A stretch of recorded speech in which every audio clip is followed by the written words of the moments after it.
ایک بھائی نے سوال پوچھا ہے کہ ہمارے گھر میں نا سب کو خارش پڑی ہوئی ہے، تو اس کا کوئی علاج بتائیے۔ میرے محترم بھائی اور بہنوں، سب سے پہلے ہمیں یہ جاننا چاہیے خارش کیوں پڑتی ہے۔ خارش کے ہونے کی سب سے بڑی وجہ، اور آپ نے اکثر دیکھا ہوگا سردیوں میں خارش زیادہ ہوتی ہے گرمیوں کی نسبت۔ خارش کی سب سے بڑی وجہ گندگی ہے، صفائی کا نہ ہونا۔ اور سردیوں میں کیونکہ ہم عموماً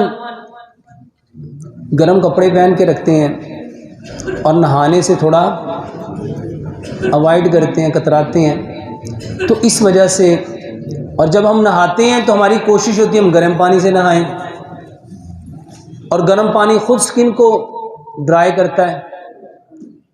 تو خارش کا بہترین علاج یہ ہے کہ آپ اپنے جسم پہ ایک تو اس کو صاف ستھرا رکھو، اور ہر روز اپنے جسم پہ یہ جو سرسوں کا تیل ہے اس کی مالش کرو، سرسوں کے تیل کی مالش کرو۔ اگر افورڈ کر سکتے ہو تو میرے محترم بھائیو زیتون کے تیل کی مالش کرو، اور اس نیت سے کرو کہ پیارے پیغمبر جناب محمد صلی اللہ علیہ وآلہ وسلم نے ارشاد فرمایا، زیتون کو کھاؤ بھی، اس کو پیو بھی، اور اس کے تیل کی مالش کرو۔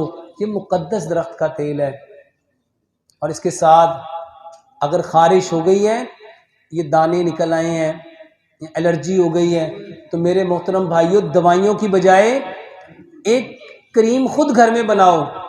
کیلا لو، کیلا اور ساتھ ناریل کا تیل لو، اس کو مکس کر لو، جہاں جہاں پہ خارش ہے وہاں پہ رات کو لگا لو، اور صبح کو تازے پانی کے ساتھ نہاؤ۔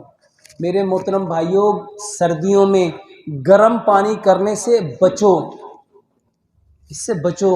یہ سکن کو گرم پانی ہم ڈال تو لیتے ہیں، وقتی طور پہ تو مزہ آ جاتا ہے، لیکن محترم بھائیوں بال بھی جھڑتے ہیں، خشکی بھی پیدا ہوتی ہے، سکری بھی پیدا ہوتی ہے، اور آپ کے جو مسلز ہیں وہ بھی کمزور ہوتے ہیں۔ اگر نہانے کو بہت من چاہتا ہے تو جو باڈی کا ٹیمپریچر ہے نا، اتنا سا پانی گرم کرو، جس کو کہتے ہیں نیم گرم، نیم گرم، اور جب نہا لیا تو میرے محترم بھائی اس کے بعد ٹھنڈے پانی کے ساتھ نہا لو۔